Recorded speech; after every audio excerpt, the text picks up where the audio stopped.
하나님 감사합니다. 이 시간은 우리 유재훈 형제 나와서 하나님 앞에 득송 드리겠습니다.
세상을 살아가는 동안에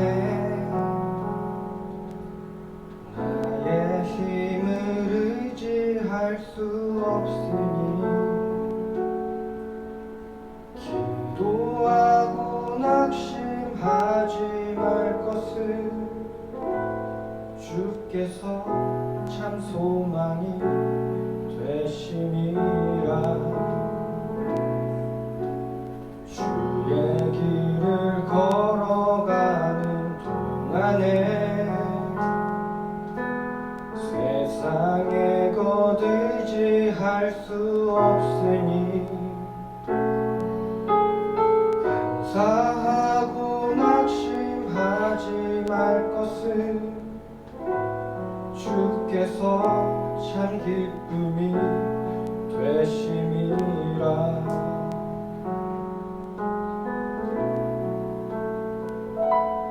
하나님의 꿈이 나의 비전이 되고 예수님의 성품이 나의 인격이 되고 성령님의 권능이 나의 능력이 되길 원하고 바라고 기도합니다.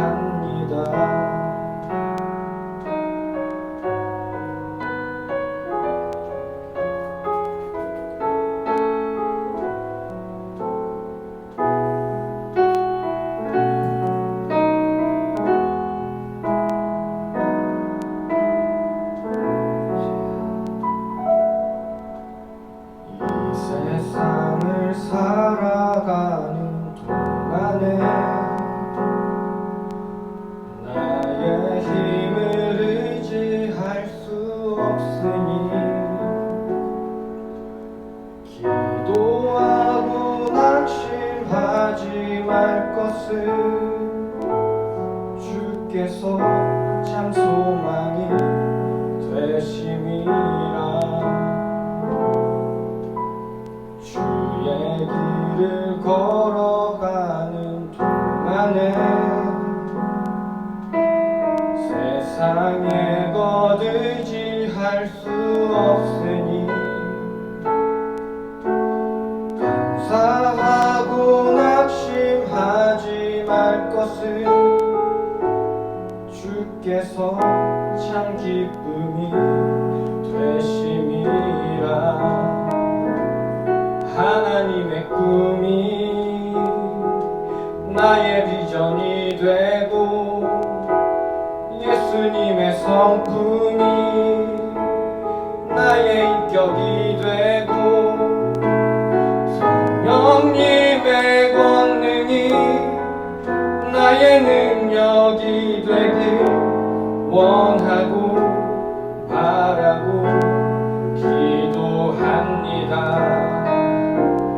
하나님의 꿈이 나의 비전이 되고 예수님의 성품이 나의 인격이 되고 성령님의 권능이 나의 능력이 되길 원하고 바라고 기도합니다. 원하고 바라고 기도합니다. 원하고 바라고 기도합니다.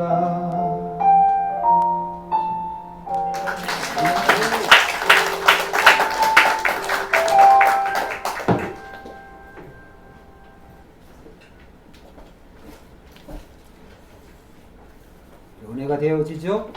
네. 기타만 잘 치는 줄 알았더니 오늘 좀 깜짝 놀랐습니다. 우리 재원 형제가 노래도 또 이렇게 찬양도 이렇게 은혜스럽게 은혜가 많이 되었습니다. 또 밤낮으로 연습하는 것 같더라고요, 보니까. 밤낮에 연습했던 결과이기도 하고 또 기도를 얼마나 했겠어요.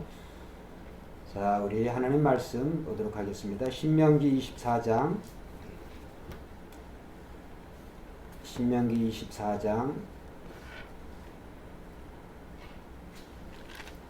17절에서 마지막 절까지 보겠습니다. 너는 객이나 고아의 송사를 억울하게 하지 말며 과부의 옷을 전당 잡지 말라. 종되었던 일과 내 하나님 여호와께서 너를 거기서 속량하신 것을 기억하라. 그러므로 내가 내게 이 일을 행하라 명령하노라. 내가 밭에서 곡식을 벨 때 그 한 묻을 밭에 잊어버렸거든 다시 가서 가져오지 말고 나그네와 고아와 과부를 위하여 남겨두라. 그리하면 내 하나님 여호와께서 내 손으로 하는 모든 일에 복을 내리시리라. 내가 내 감당한 밤을 넣은 후에 그 가지를 다시 살피지 말고 그 남은 것은 객과 고아와 과부를 위하여 남겨두며 내가 내 포도원에 포도를 딴 후에 그 남은 것을 다시 따지 말고 객과 고아와 과부를 위하여 남겨두라. 너는 애굽 땅에서 종되었던 것을 기억하라. 이러므로 내가 내게 이 일을 행하라 명령하노라. 아멘. 오늘 저는 이 본문의 말씀을 중심으로 해서 말씀의 주제를 기억하고 행하라, 기억하고 행하라 라고 하는 그런 주제로 말씀을 드리려고 합니다. 신명기 23장, 24장은 이제 하나님의 그 백성, 하나님 나라의 하나님의 백성이 된 사람들에 대해서 이제 이렇게 살아라. 또 아무리 사소한 그런 영역이라고 할지라도 그러한 사소한 영역에 있어서 한번 따라합시다. 깨어 있어야 된다. 아무리 사소한 영역이라고 할지라도 깨어 있어야 된다라고 하는 그러한 의미로 생각을 하면 되겠습니다. 오늘 우리 재훈 형제가 참 은혜스러운 그런 찬양 속에 설교의 핵심적인 그런 내용이 사실은 다 나왔습니다. 우리가 우리의 인생길을 걸어가는 동안에 나의 것을 우리가 의지하고 살아갑니다. 많은 사람들이. 그런데 중요한 것은 그 나의 것을 나누며 살아갈 수 있는 그런 사람들이 과연 얼마나 될까? 물론 사람의 일생이 이제 요즘은 장수의 세월이니까 긴 세월 동안에 그 몇 번씩은 또 최소한 그렇게 이웃에게 또 이웃이 아니라고 할 자기 형제에게 또 부모나 또 여러 친지들에게 그렇게 나누며 살지 않았나 이렇게 자기 자신을 위로할지도 모르겠습니다. 그런데 중요한 것은 그 한두 번의 그러한 삶의 모습에 대해서 성경이 말씀하는 것이 아니라 오늘 우리의 삶에 한번 따라합시다. 여백을 두라. 여백을 두라. 그게 무슨 말씀인가 하니 우리가 이제 그림을 보면 동양화와 서양화를 보면 특별히 이 동양화와 서양화에 이제 큰 차이가 있습니다. 무슨 큰 차이가 있느냐 하면 이 서양화는 색채가 아주 강하지요. 색채가 아주 강하고 아주 이제 그러한 면이 있다고 한다면, 동양화는 전통적인 그런 동양화는 이제 흑백이고, 요즘은 이제 칼라로도 색채가 입혀집니다만 대부분 그 흑백이고, 거기에 대해서 이제 그 여백이 많아요. 동양화 산수화나 이런 걸 보면, 또 사군자를 이런 그런 걸 보면 대부분 여백이 많습니다. 공간을 다 그냥 점점이 다 채우지 않아요. 그러니까 여백이 있어요. 공간이 있어요. 근데 그 공간과 그 여백이 동양화의 그 장점이라고, 강점이라고 할 수가 있습니다. 그렇습니다. 오늘도 우리가 이 세상을 살아가는 그 삶 속에 우리는 여러 가지 많은 것으로 우리의 삶을 채우려고 아침 일찍 일어나서 저녁 늦게까지 이제 잠자지 않고 이제 일하면서 무언가를 열심히 우리가 채우고자 하지만은, 과연 그러한 것이 채워졌을 때 인간의 행복한 삶이냐, 채워졌을 때 이웃과 나눌 수가 있느냐. 채우기 전에는 채우면 나눈다고 그런 생각을 합니다. 언젠가는 내가 베풀며 그렇게 살아가리라. 그런데 이제 우리가 지난 세월 동안에 또 사회의 모습들을 보면은, 가진 자들이 가진 자에 대한 책임을 사회에 대한 그런 책임, 도덕적인 책임을 노블레스 오블리주라고 이제 그런 표현을 합니다만, 중요한 것은 아무리 가져도 아무리 채워져도 그러한 것을 나누는 그런 삶이 습관적이고, 그러한 어떤 삶의 기본적인 자세로는 되어지지 않습니다. 권력의 힘으로 강제로 나누게 한다든지 아니면 어쨌든 법적인 그런 제도를 통해서 강제적인 어떤 그러한 규정을 통해서 하지 아니하고는 인간의 삶이 저절로 그렇게 나누는 그런 삶을 살기란 이제 거의 불가능합니다. 왜 불가능하느냐? 오늘 우리의 삶이 나 자신이 삶의 중심이 되어지면 절대로 나눌 수가 없습니다. 나눈다고 할지라도 설교의 시작에 제가 말씀대로 부분적이고 몇 번에 그냥 한 번, 두 번, 세 번, 네 번 그렇게 손가락이 헤올 수 있을 그런 정도의 범위 내에서 하지, 과연 계속적으로 일생을 살아가면서 나누는 그런 삶을 살 수 있을까? 그것에 오늘 설교의 핵심적인 이제 말씀이 있습니다. 여러분, 오늘 우리의 삶에 우리 자신이 다 먹고 우리 자신이 입고 쓰고 하기에도 모든 사람들을 이제 우리가 생각을 해보면 대부분 모든 사람들이 먹고 입고 쓰고 하는데 모자람이 없습니다, 사실은. 그럼에도 불구하고 계속적으로 뭔가 더 채워야 될 것 같은, 더 채우고 더 가져야 되고 또 더 가져야 내가 더 누릴 수 있을 것 같은 그런 이제 생각으로 이제 일단은 채우고 일단은 취하려고 그렇게 하는 그런 삶을 살아갑니다. 그런데 그것은 이제 성경이 말씀하는, 즉 그리스도의 마음, 하나님의 마음과는 정반대가 되어지는 그런 삶입니다. 그래서 오늘 우리의 마음이 예수 그리스도의 마음이 된다고 한다면, 즉 우리가 예수 그리스도를 믿고 죄 문제를 해결을 하고 하나님의 자녀가 되어지고 또 구원과 영생의 천국의 그러한 소망과 목적을 가지고 있는 사람들은 이 세상에 아무리 많은 것을 가졌다고 할지라도, 움켜쥐었다고 할지라도 만족함이 없는 그런 삶, 세상에 있는 것들을 영원한 것으로 생각하지 않습니다. 예수 믿는 사람들은 오늘 이 세상의 모든 것들이 다 닳아지고 없어지는 것이고, 이 세상의 처음 하늘과 처음 땅은 틀림없이 없어진다고 그랬어요. 그 안에 존재하는 모든 것이 다 닳아지고 불완전한 것이. 그리고 예수 믿는 저와 여러분들은 영원한 것을, 변하지 않는 것을 우리는 사모하고 또 추구해야 되는 줄로 믿습니다. 그래서 예수 믿는 사람들은 보이는 것보다 보이지 않는 부분에 대해서 더 우리가 중요하게 생각을 합니다.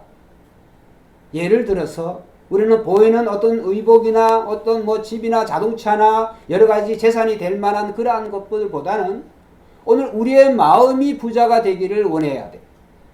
예수 믿는 사람들, 우리의 마음이 부자가 되어져요. 우리의 마음이 다른 사람들을 나눌 수 있는 그런 나눔의 공간, 그런 공간이 우리 안에 있어야 돼요. 그런데 그것이 예수 그리스도의 마음을 날마다 닮아가지 않으면 맨정신으로는 절대로 그런 나눔의 여유가 있는 공간을 가질 수가 없어요.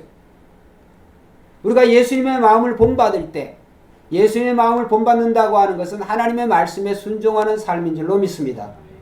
하나님의 말씀으로 순종을 해요. 그 말씀에 순종하면 우리의 삶의 마음이 바뀌어져 버려요.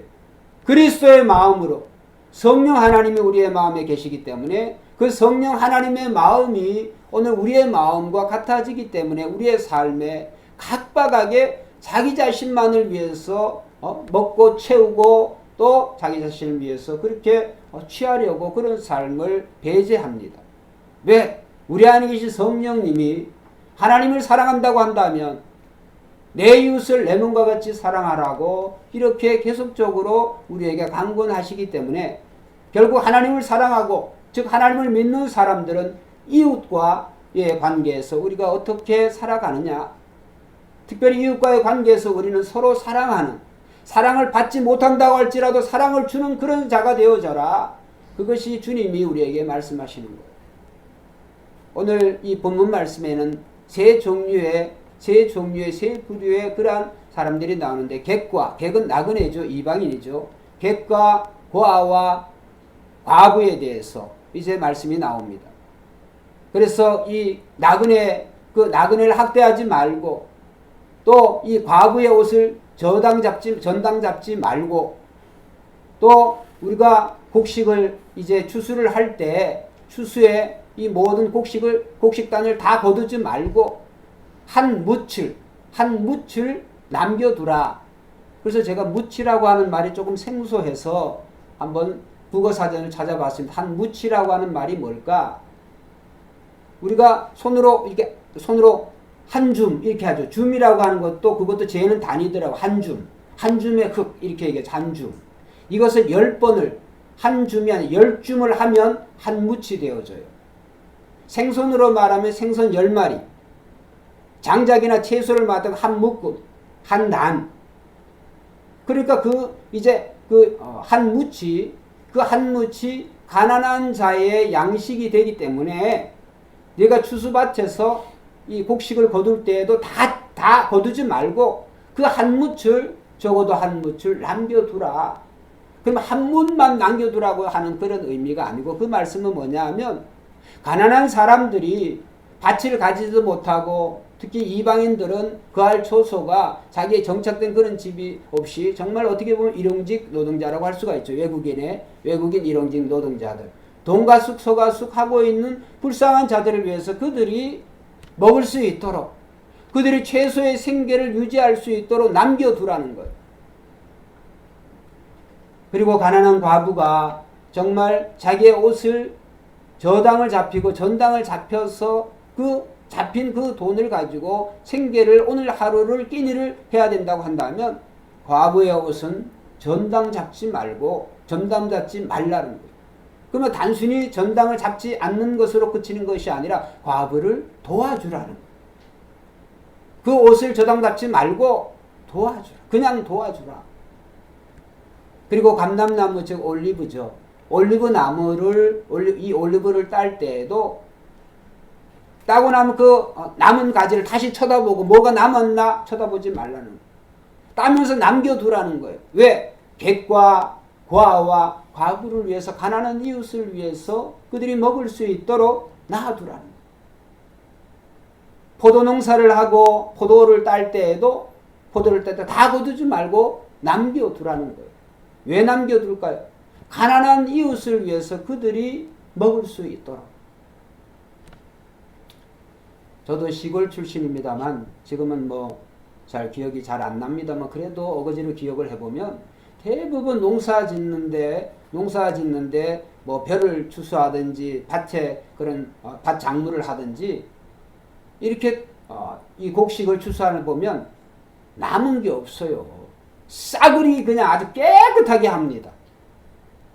이삭도 떨어진 거 다 주워요. 자, 이런 거를 본다고 한다면 오늘 우리나라가 과연 이 하나님의 말씀대로 우리나라가 하나님을 안 믿어도 좋으니까 예수를 안 믿어도 좋으니까 하나님 말씀을 예를 들어서 지난번 말씀드린 것 같이 신혼부부에게 1년간 그 병역을 면제해주고 전쟁과 어떤 어려움이 있을 때 그런 상황 속에서도 그런 신혼부부에게는 징집에서 군대에서 다시 돌려보내고 집을 짓고 그 다음에 집에 살아보지도 못했어요. 그런 사람이 군대에 가서 다시 돌려보내주라는 것. 만약 이런 것들을 이 사회가 실현한다고 한다면 이 사회는 참 여유가 있는 그런 삶, 그런 사회, 세계 존경과 칭찬을 받는 그런 사회가 될 거라고 저는 확신합니다. 그러나 우리가 살고 있는 이 세계를 한번 보세요. 정말 모든 것을 채우려고만 하고 여백이 없어요. 우리의 삶에 나눔의 공간이 없어요. 물질이면 물질, 시간이면 시간, 나의 섬김이면 섬김, 은사면 은사. 오늘 우리는 무언가를 굉장히 바쁜 그런 생활을 우리는 하는데 과연 이웃을 위한 또 하나님 말씀의 순종을 위한 그러한 우리의 마음의 그런 자세가 과연 있는가라고 하는 걸 생각을 해보면 하나님 말씀은 창세기서부터 요한계시록까지 아주 일맥상통합니다. 복음을 통해서 하나님을 믿는 사람들은 하나님을 사랑하는 것과 같이 내 이웃을 자기의 몸과 같이 사랑하라. 할렐루야. 너의 이웃을 너의 몸과 같이 사랑하라. 우리의 몸을 사랑하는 것은 믿는 자 믿지 않는 자 공통된 짐승이라도 다 자기의 몸을 아낍니다. 그런데 복음은 오늘 우리로 하여금 나 중심의 삶을 이웃 중심의 삶, 이웃 중심의 삶은 결국은 하나님 중심의 삶은 하나님이 사랑하는 삶을 말씀하는 거예요. 여러분 오늘 우리 주변에 또는 우리 자신이 그럴 수도 있습니다만 오늘 우리가 꼭 물질적이고 경제적인 어려움이 있는 자만 가난한 사람이 아닙니다. 위로가 필요한 사람들, 그러죠? 따뜻한 위로의 한마디가 필요한 사람들, 함께 있어야 될 그런 사람들, 여러분 한번 생각을 해보세요. 나그네, 고향을 떠나온 사람, 자기 조국을 떠나온 사람들이에요. 그들은 뭐 가졌든 못 가졌든지 간에 그들은 조국을 떠나온 사람들이에요. 의지할 데가 없는 사람들, 고아, 부모가 없는 사람들, 부모가 없어요. 과부, 남편이 없어요. 뭔가 삶의 가장 중요한 그런 부분이 결격되어 있는 삶의 중요한 그런 부분이 없는 사람들이에요.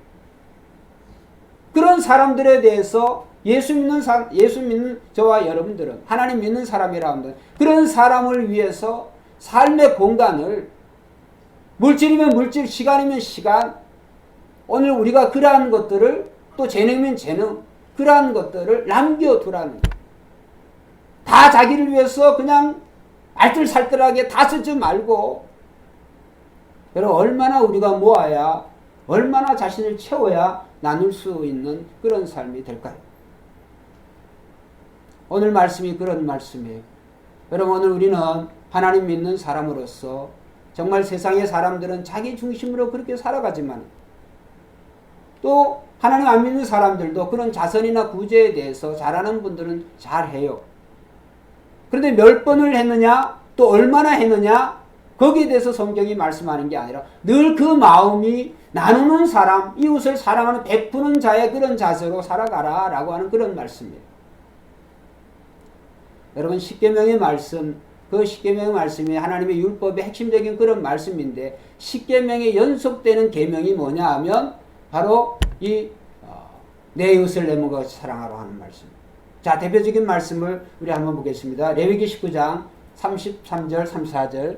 자, 같이 한번 읽어봅니다. 시작. 거민이 너희의 땅에 거류하여 함께 이거든 너희는 그들 함께하지 말고 너희와 함께 있는 거민들 너희 중에서 나은 자 같이 여기며 자기같이 사랑하라. 너희의 땅에서 거민이 되어되니라.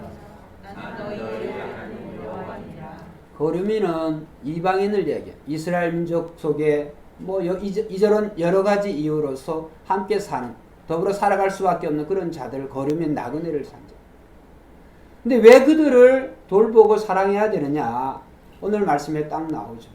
너희도 이방인으로 거류민으로 애굽에 살았다. 애굽에 너희도 종으로 살았다. 그 종으로 살 때 너희들이 종으로 400년 동안 그 400년이 넘는 세월 동안 살아갈 때 누가 너희를 구원해 줬어? 누가 너희를 해방시켜 줬어? 누가 너희를 구속해 줬어? 나 여호와가 하나님이 하셨다는 거. 내가 출애굽할 때 너희가 돈 낸 게 있어? 너희가 뭐 잘난 게 있어? 너희가 나에게 무슨 뭐 보상이라도 하기라도 했어? 아무것도 없다는 거. 이스라엘 민족을 그 애굽에서 정말 200만 명이 넘는 그 이스라엘 민족을 애굽에서 구원해내신 것은 하나님의 은혜요, 하나님의 축복이요, 선물인 줄로 믿습니다. 하나님의 은혜, 모든 것이 하나님의 전적인 은혜. 은혜가 아니면 설명이 안 되는 거예요. 이 말씀은 오늘 우리에게도 동일합니다. 여러분, 우리가 복음을 통하여서 예수를 믿고 예수님의 자녀가 되었고 하나님의 자녀가 되었고 죄 문제를 해결되었고 그 다음에 우리는 주님이 계시는 영원한 천국에 우리가 또 갈 수 있는 그런 자격, 그 자격을 우리는 이미 갖춘 줄로 믿습니다. 근데 그것을 돈을 주고 산다고 한다면 돈을 얼만큼 줘야 될까요? 돈을. 그러한 우리가 가지고 있는 그러한 것을 가지고 우리가 산다고 한다면 죄 문제 하나 해결을 할 수 있을까요? 아무것도 해결할 수가 없어요. 그래서 우리가 하나님의 자녀가 되온 것은, 하나님의 자녀가 됐다고 하는 것은 이 죄 문제를 하나님이 해결하셨다는 거죠. 해결해 주셨다고 하는 거죠. 또 우리가 영원히 살 수 있는 그런 권리를, 그런 존재가 되게 하신 것은 전적인 하나님의 은혜, 우리가 영원한 천국, 지고복락의 나라, 그 나라에 우리가 영원히 살 수 있는 그 자격을 갖춘 것도 전적인 하나님의 은혜. 은혜가 아니면, 은혜는 다른 말로 사랑이에요. 하나님의 사랑이 아니면 설명이 안 되어지는 거예요. 그렇기 때문에 오늘 우리는 믿지 않는 사람들과 같이 어떻게 하든지 움켜잡고 어떻게 하든지 자신의 배를 채우려고 하는 삶의 여백이라고는, 이웃을 위한 공간이라고는 전혀 눈꼽만치도 없이 그냥 계속적으로 채우려고 하는 그런 탐욕적인 삶을 우리는 버리고, 오늘 날마다 오늘 우리 안에 계신 성령님이 하나님 말씀을 통해서 우리에게 계속적으로 주님의 마음처럼 믿음의 손조들과 같이 그렇게 베푸는 삶을, 나누는 삶을 살아가라. 할렐루야. 여러분, 이제 저 자랑을 하는 게 아니라 아마 새벽교회 우리 성도님들보다도 이 목사된, 이 교회를 담임하는 목사에 대한 그 책임이 저는 굉장합니다. 여러분들은 그냥 물론 다 기도하고 이렇게 하시지만은 코로나에 무슨 이것이 제가 믿음이 없어서에 대한 문제가 아니라 언론의 교회 기육자만 나면 아주 그냥 아주 그래요. 매주일마다 여러분 대부분 이게 앞에 성경책 놓는데 다 펼쳐져 있을 거예요. 다 소독을 제가 다 하니까. 여러분 이렇게 예배 들어가면 저는 문고리하고 전부 다 소독해요. 환기 전부 다 시킵니다. 왜? 이게 지하 공간이니까. 제가 할 수 있는 거는 다 해요. 왜 그럴까요? 하나님의 성도들이 주님의 몸된 지체들을 정말 어떻게 하면 정말 우리가 하나님의 쾌적한 환경 속에서 정말 어떤 최소의 그러한 어떤 염려, 그런 걱정, 그런 것들이 없이, 여러분 우리 교회만큼 아마 밖에 술집을 비교를 하든지 식당을 비교하면 아마 현미경으로 봐도 아주 더러워서 아주 불결해서, 그런데도 오늘 이 교회는 무슨 코로나의 온상인 것처럼 사회가 그런 식으로 막 몰아갑니다. 성도님들 여러분 한 분 한 분도 괴롭겠습니다만 목사님들은 아주 괴롭습니다. 기도하고 잠도 못 자고 말씀 준비하고 기도하고 교인들을 위해서 기도하고 교회를 위해서 솔직한 마음으로 주님이 빨리 왔으면 좋겠어요. 빨리 와서 이 상황을 빨리 정리했으면 좋겠어요. 이전에도 말씀드렸죠. 저는 이 세상에 눈꽃만큼의 그런 미련이 없어요. 여러분 영원한 나라 천국이 있는데 뭐가 좋겠습니까 여기에. 그런데 중요한 것은요, 왜 하나님이 빨리 우리를 안 데려가시고 이 자리에 지금 있게 하시느냐? 여러분 천국에 아무나 가는 곳이 아닙니다. 천국에 여러분 집이 완성된 게 아니에요. 천국에서 그 영원한 천국에서 여러분이 받을 상급이 있는 줄로 믿습니다. 할렐루야. 우리는 상급을 위해서 신앙생활하는 사람들이. 구원은 예수 그리스도를 믿음으로 말미암아 다 구원받아요. 구원받기 위해서 우리가 신앙생활하는 게 아니에요. 예수를 믿음으로 구원받는 거예요. 그런데 우리가 들어가는 영원한 나라 천국에는 상급이 있어요. 그 상급은 여기서 여러분들이 아무리 열심히 금덩이 은덩이를 쌓는다 할지라도 그런 것은 상급의 계산이 안 돼요. 자기 자신을 위한 거니까. 하늘나라의 상급은 두 번째 말씀, 내 이웃을 내 몸같이 사랑하라. 어떻게 사랑하느냐? 사랑을 위한 그런 나눔의 그런 시간이, 나눔의 마음이, 나눔의 자세가, 나눔의 태도가 있느냐 없느냐, 그거에서 갈려지는 거예요. 그래서 여러분, 우리가 살아있는 동안에 우리는 내 이웃을 내 몸과 같이 사랑하라고 하는, 그것은 결국에 우리 자신의 받을 상급을 위해서 하나님께서 주시는 명령이요 말씀인 줄로 믿습니다. 그래서 우리는 내 이웃을 내 몸과 같이 사랑하라고 하는 것은 안 믿는 사람들처럼 선행에 대해서 해도 그만 안 해도 그만 양자택일에 그러한 게 아니에요. 예수 믿는 사람이라고 한다면 내 이웃을 내 몸같이 사랑하는 것, 반드시 우리가 해야 될 하나님의 명령이자 기독교인의 책임인 줄로 믿습니다. 기독교인의 책임이에요, 책임. 그래서 우리는 우리의 마음 자세가 그리스도의 마음으로 날마다 우리가 갖춰져야 돼요. 그런데 그리스도의 마음이 어느 날 갑자기 갖춰지지가 않습니다. 우리의 마음은 은혜가 있어요. 하나님의 은혜가 우리 안에, 우리의 마음 속에 은혜가 넘쳐야 나눌 수가 있어요. 할렐루야. 은혜가 넘쳐요. 근데 그 은혜는 가만히 있는데 그 은혜가 되어지지가 않죠. 그 은혜를 위해서 우리는 그 은혜를 생각나게 하고 그 은혜를 계속적으로 그 은혜를 충만히 받기 위해서는 우리는 친교가 필요합니다. 예배가 필요한 거예요. 말씀이 필요하고 교제가 필요한 줄로 믿습니다. 그래서 성도는, 그래서 우리는 말씀과 기도로 하나님과 교제하고 교통하고, 은혜가 있으면 우리가 나눌 수가 있어요. 은혜가 떨어지면은 내 것만 생각나요. 줘도 아까워요. 은혜가 있으면 절대로 아깝지가 않습니다. 왜? 오늘 그리스도의 마음이 되어지네요. 그래서 우리는 오늘 세상에 살아가는 동안에 오늘 하나님께서 우리를 어떻게 구원하셨고 어떻게 우리가 하나님의 자녀가 되었다고 하는 것을 생각한다면 그것을 기억하고 그 다음에 그대로 행하라는 거예요. 행하라는 거예요. 오늘 중요한 말씀 마지막으로 한 가지만 보겠습니다. 야고보서 1장 27절. 구약 성경과 신약 성경은 동일합니다. 야고보서 1장 27절 같이 한번 읽어보겠습니다. 시작.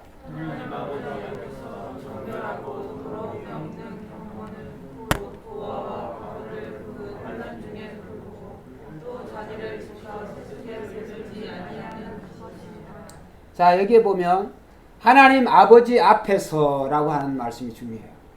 오늘 우리가 신앙생활, 믿음생활을 누구 앞에서, 누구를 믿는 거죠? 하나님을 믿고 하나님 앞에서 하잖아요. 그런데 정결하고 더러움이 없는 경건은, 하나님이 인정하시는 정결하고 깨끗하고 더러움이 없는 경건은 어떤 것이냐? 오늘 우리가 무슨 기도를 막 옥수로 많이 하고, 그 다음에 오늘 목소리가 쉬고, 또 각양에 막 그런 은사들이 있어서, 또 기타 등등.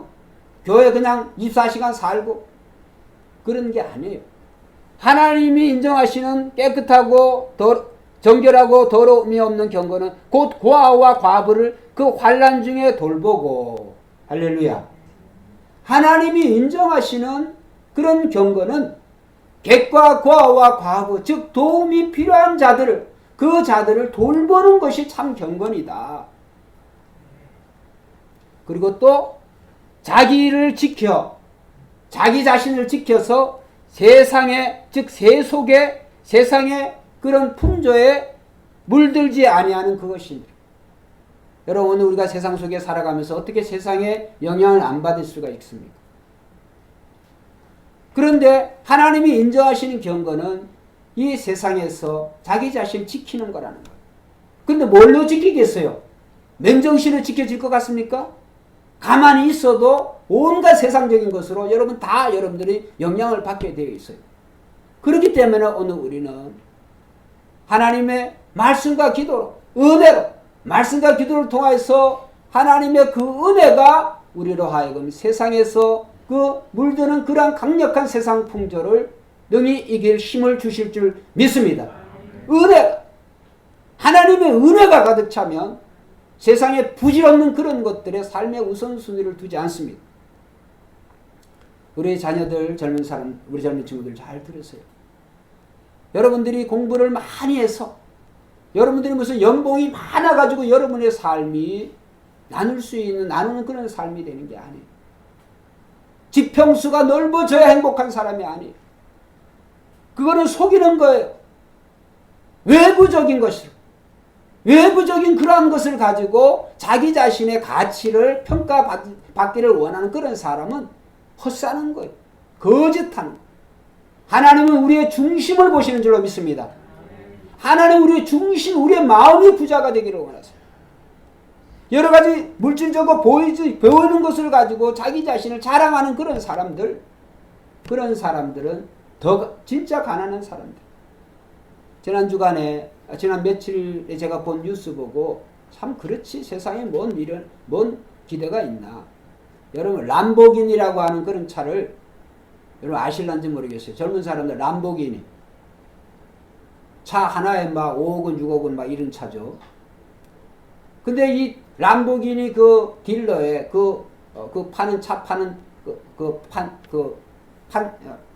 판매처에서 람보기니 산 사람들의 그런 것들을 공개를 했는데 대부분 다 법인차라고 그래요. 법인차. 여기 나오잖아요. 아파트 80억짜리 아파트 살면서 그런 람보기니 끌고 다니는 젊은 사람. 돈이 어디 있어요, 자기가. 젊은 사람. 자기 부모가 그랬겠죠. 부모가 아주 자식을 도적질 시키는 거죠. 법인차를 법인으로 해서 사용되어지면 전부 회사 명의로 하는 거 아니에요.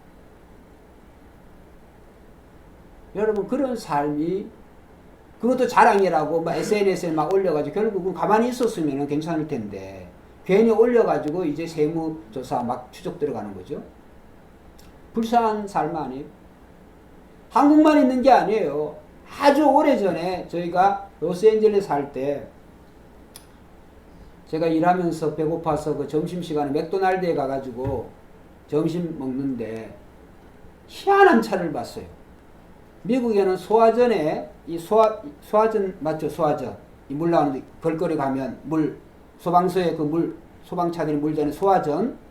거기에 차 대면은 그냥 차 끝장납니다. 그냥 119에서 아주 차를 아주 망쳐놔버리니까 못 되는 거니까 거기는.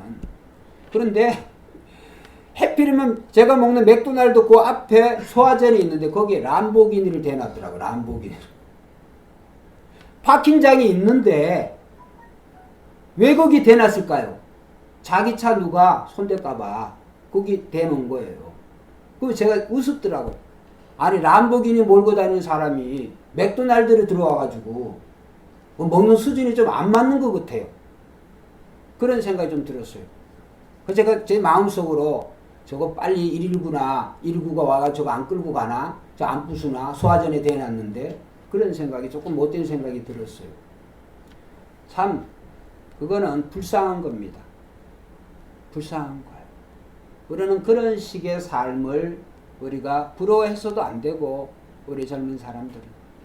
오늘 우리의 자녀들이 또 우리가 열심히 일하는 것은, 이래야 되는 그 이유는 내 이웃을 더 잘 나누기 위해서.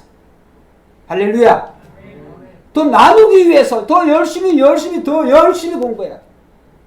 일을 해도 더 열심히 일을 해야 돼요. 여러분께서 더 축적하기 위해서 그러니까 더 나눔이 있는 그런 삶을 살기 위해서 여러분 일할 수 있을 때 열심히 일하시기를 주의 이름으로 축원합니다. 공부할 수 있을 때도 열심히 공부를 하세요. 공부할 수 있어요. 잘 먹고 잘 살기 위해서라고 하는 것보다 내 이웃에게 나눔 있는 그런 삶이 되기 위해서는 젊은 사람들 더 열심히 준비하고 열심히 공부하고 일하는 것의 그 목적과 방향이 하나님에게 향할 때 하나님은 내 이웃에게 향하라고 말씀하세요. 하나님을 사랑하는 것은 결국 내 이웃을 내모같이 사랑하는 것이에요. 내 이웃을 내모같이 사랑하는 것이 결국은 나를 위한 상급을 내가 땅에 살아가는 동안에 내가 마련하고 준비하는 것이다. 여러분 이 말씀을 잘 기억하셔서 오늘 이 설교의 주제는 간단합니다. 구원받은 사람이라고 한다면 우리는 예수님의 마음으로 바뀌어줘야 돼요. 예수님의 마음은 세상에 사시는 동안에 언제나 베푸는 삶을 사셨어요. 그것도 저와 여러분들을 위해서, 인류를 위해서, 구원받을 자들을 위해서 그의 목숨을 스스로 바치셨어요. 예수님은 얼마나 우리를 위해서 사랑하시냐? 그의 목숨을 바치기까지 우리를 사랑하셨다. 우리는 조그만 물질을 나눠도 우리는 나눴다고 그렇게 자랑하는데 예수님은 목숨을 버리신 사람. 그래서 예수님께서 가장 큰 사랑은 사람이 친구를 위해서 목숨을 버리는 사랑이 가장 큰 사랑이다. 예수님은 자신의 제자들 또 예수를 믿는 자들을 친구라고 부르셨어요. 그래서 나사로가 죽었을 때에도 내 친구 나사로를 깨우러 가자. 예수님이 이렇게 말씀하셨어요. 여러분 우리는 하나님 믿는 사람으로서 특별히 믿음의 공동체 안에서는 더더욱이 믿지 않는 사람들은 자기 중심의 그런 삶을 살아간다 할지라도 예수 믿는 저와 여러분들 우리의 마음이 그리스도의 마음을 본받아서 정말 우리의 삶에 이웃을 위한 나눔의 공간 그런 여백이 있는 그런 삶을 살아가시기를 주의 이름으로 축원드리겠습니다. 기도드리겠습니다. 하나님 아버지 감사합니다. 오늘도 하나님